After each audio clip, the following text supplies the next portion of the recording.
Hello students, आप सभी का फिर से स्वागत है हमारे YouTube चैनल ऑर्बिट क्लासेस पर। आज जो मैं वीडियो लेकर आया हूँ कॉलम्स लॉ से रिलेटेड न्यूमेरिकल्स हैं। अगर आपने हमारी पिछली जो वीडियो अगर देखी होंगी तो उनमें आपके कॉन्सेप्ट बहुत क्लियर होंगे। फिर मैं कहना चाहूँगा आपको कि आप हमारी सारी वीडियो को प्रॉपरली फॉलो करें तो डेफिनेटली आप नीट में, जेईई में या बोर्ड में हर जगह एक अच्छा स्कोर गेन कर पाओगे। डेफिनेटली गेन करोगे, चाहे वो एडवांस है चाहे वो बोर्ड है, हर एग्जाम को आप क्रैक कर पाओगे। आज जो टॉपिक है numericals related two columns law, correct है। देखिए फर्स्ट न्यूमेरिकल है, आपकी स्क्रीन पे 3 पॉइंट चार्जेस है, एक इक्विलेटरल ट्राइंगल की फॉर्म में है। हर चार्ज का मैग्नीट्यूड Q है और ट्राइंगल की जो एक साइड है वो A के बराबर है। किसी भी एक चार्ज पे नेट फोर्स फाइंड आउट करना है, कितना होगा, करेक्ट है। देखते हैं किस तरीके से हम क्वेश्चन सॉल्व करते हैं, ठीक है। देखिए गिवन क्या है,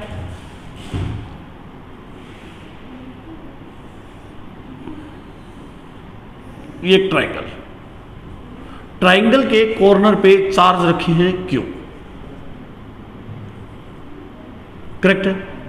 ये ट्राइंगल की जो हर साइड है वो किसके बराबर है, A के बराबर है, करेक्ट है। किसी भी एक चार्ज पे बाकी के दो चार्ज की वजह से फोर्स फाइंड आउट करना है। हम नाम देते हैं इसको A, इस कॉर्नर को B और इस कॉर्नर को C।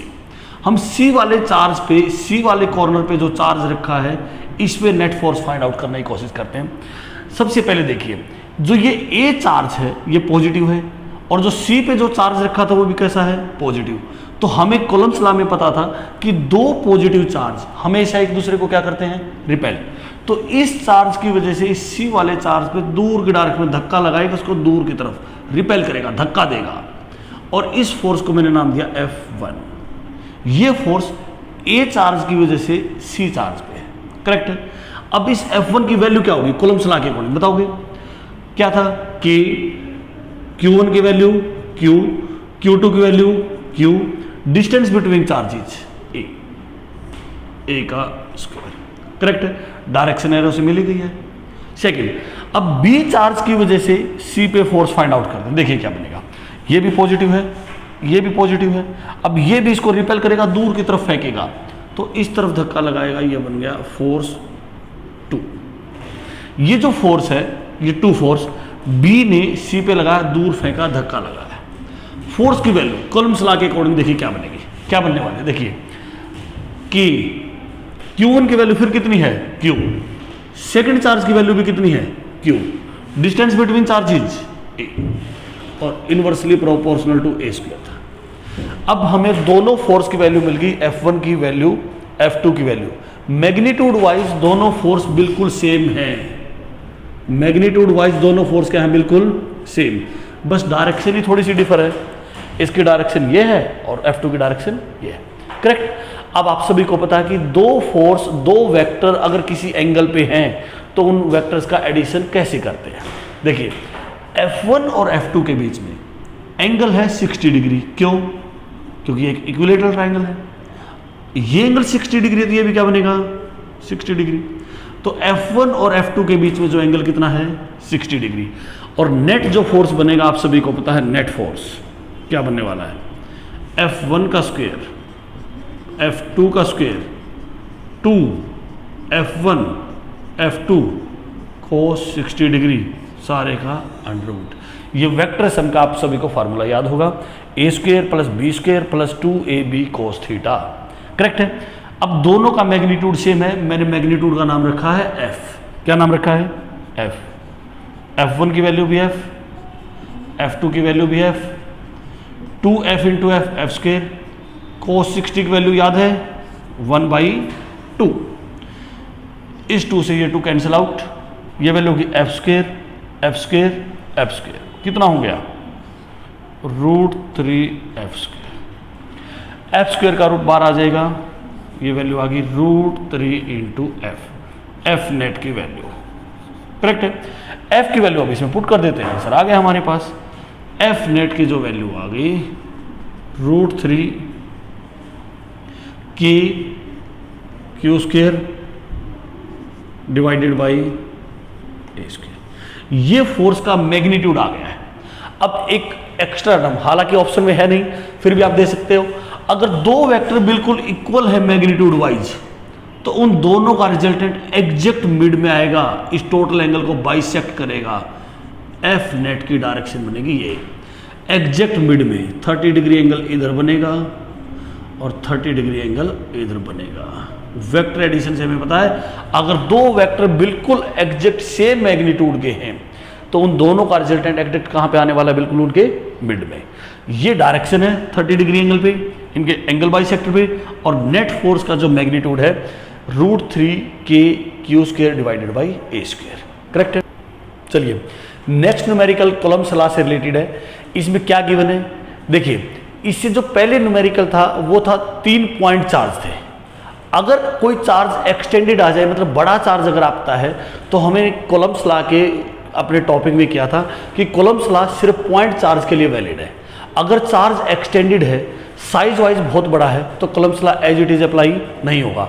और ये क्वेश्चन इसी कॉन्सेप्ट से रिलेटेड है। देखते हैं हम कॉलम्स लॉ को किस तरीके से अप्लाई करते हैं। क्वेश्चन आपके स्क्रीन पे है। एक लॉन्ग चार्ज है, infinitely long charge, charge per unit length lambda है, और उसी चार्ज के अलोंग एक पॉइंट चार्ज कैपिटल क्यू रखा है ए डिस्टेंस पे। आपको कैपिटल क्यू जो चार्ज है उस पर फोर्स की वैल्यू फाइंड आउट करनी है। आपने स्क्रीन पे क्वेश्चन देख लिया होगा, देखिए कैसे करते हैं, डायग्राम बनाते हैं पहले। ठीक है, देखिए क्या क्वेश्चन, यहां पे एक लॉन्ग चार्ज है, इन्फिनिटी तक जाएगा। करेक्ट है। इस पे जो चार्ज है पॉजिटिव है। कैसा चार्ज है, पॉजिटिव, इन्फिनिटी तक। इस चार्ज के, इस वायर के इस एंड से ए डिस्टेंस पे, ये डिस्टेंस कितनी है, ए, एक कैपिटल चार्ज क्यू रखा है। करेक्ट है। अब ये फाइंड आउट करना कि इस पे फोर्स की वैल्यू कितनी होगी। इस पे लैम्डा जो है, लैम्डा का मीनिंग है charge per unit length, charge per unit length, lambda given कर रखा है। देखते हैं किस तरीके से हम क्वेश्चन को सॉल्व करते हैं। करेक्ट। देखिए आपको कॉलम्स लॉ के जो मेन पॉइंट थे, 2 पॉइंट मैंने बताए थे। कॉलम्स लॉ वैलिड सिर्फ तब है जब चार्ज कैसा होगा, पॉइंट चार्ज। ये चार्ज तो पॉइंट चार्ज है, पर ये जो चार्ज है ये एक्सटेंडेड चार्ज है, ये पॉइंट चार्ज नहीं है। तो ऐसे केस में कॉलम्स लॉ सीधा सीधा अप्लाई नहीं होगा। तो हम क्या करते हैं, देखिए यहां से इस चार्ज से ये कोई डिस्टेंस है x, ये डिस्टेंस कितनी मान ली मैंने, x, एक छोटी सी डिस्टेंस dx, ये जो डिस्टेंस है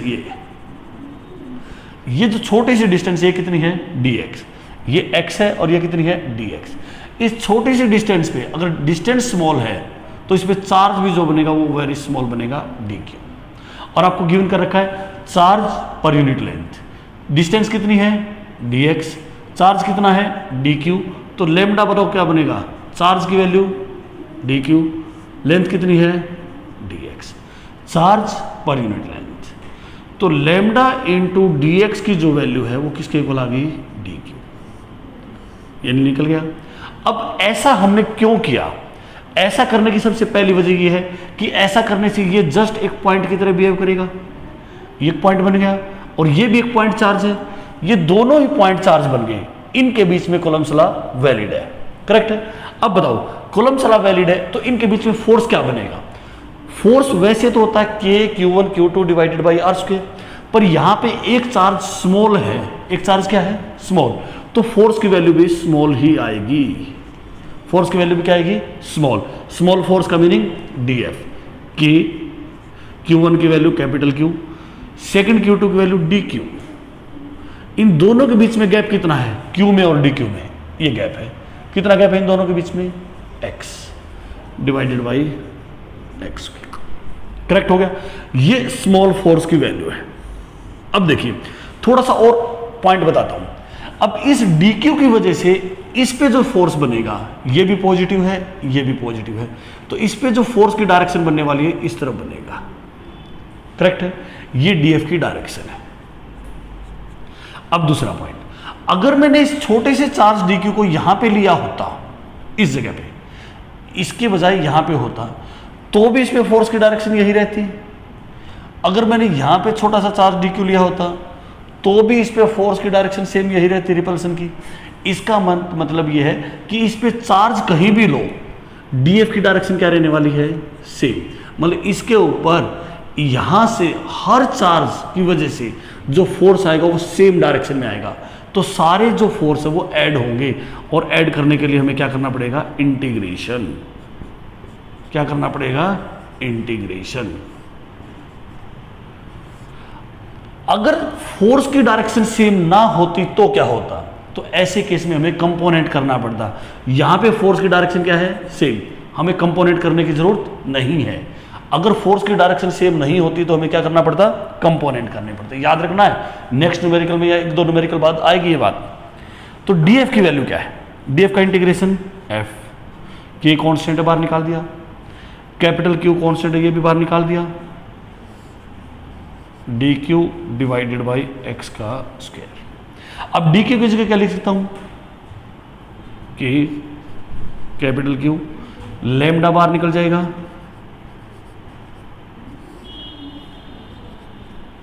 ठीक है। यहां से लैम्डा की वैल्यू क्या करेगी, बार, के क्यू लैम्डा, क्या बच गया, dx डिवाइडेड बाई एक्स का स्क्वायर। अब बताओ x कहां से, ये वायर कहां से कहां तक जाने वाला है, इस पोजीशन से लेके इन्फिनिटी तक। मतलब कि इस वायर से ये जो डिस्टेंस कितनी होगी, a, इनिशियल वैल्यू कितनी होगी यहां से यहां तक, a x की, और दूसरा एंड कहां पे होगा, इन्फिनिटी पे। तो x की जो फाइनल वैल्यू बनेगी वो कहां तक जाएगी, इन्फिनिटी।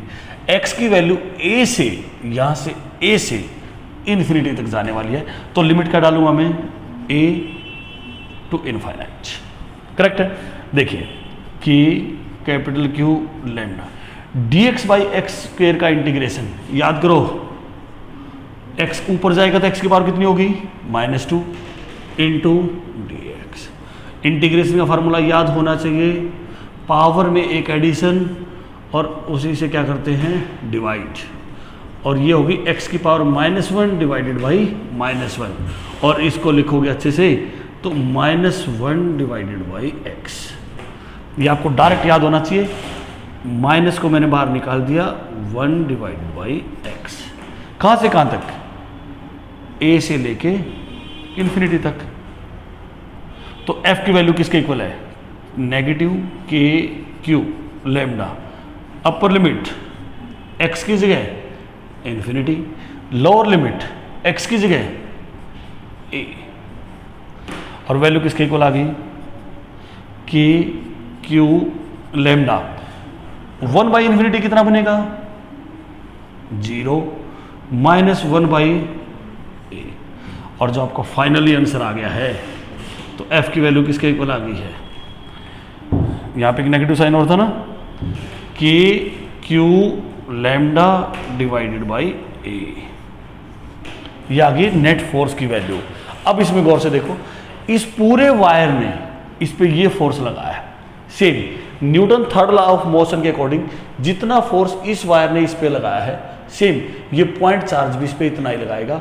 फोर्स वायर पे पूछे या पॉइंट चार्ज पे पूछे, फोर्स की वैल्यू क्या आने वाली है, सेम। यहां पे एक्सटेंडेड चार्ज है, बड़ा चार्ज है, तो एक्सटेंडेड चार्ज जब भी आए तो आपको पॉइंट चार्ज एज्यूम करना पड़ेगा हमेशा, और फिर उसको हमें इंटीग्रेट करना पड़ेगा।